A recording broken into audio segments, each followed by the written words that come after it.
Other news, the fight over President Donald Trump's pick to become the next justice on the Supreme Court has turned radioactive on Capitol Hill. It's a square-off that could have lasting ramifications for both the court and the Senate. White House correspondent Jennifer Wishon explains. Mr. Flake. Aye.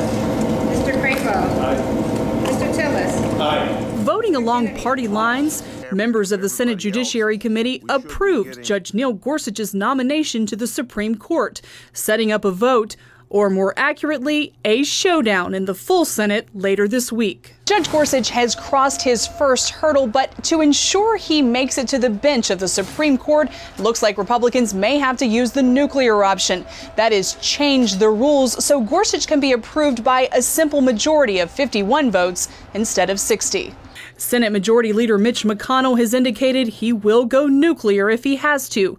And now Democrats have enough votes to try to block Gorsuch. Delaware Senator Chris Coons put his party over the top, saying he won't prevent a filibuster. Unless we are able, as a body, to finally sit down and find a way to avoid the nuclear option and ensure the process to fill the next vacancy on the court is not a narrowly partisan process. The next vacancy President Trump fills will likely tip the balance of the court to the conservative side.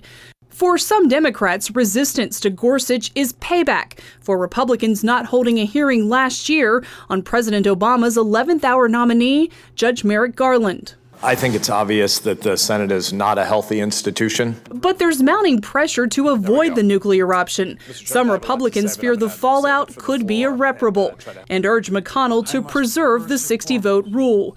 It's a heavy decision for Republicans who desperately want to put Gorsuch on the court.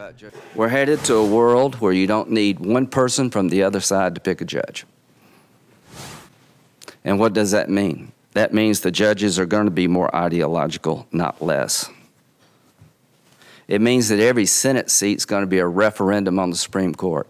Senators are set to square off on Friday to determine if Gorsuch gets a black robe or Trump has to find another nominee. Jennifer Wishon, CBN News, the White House.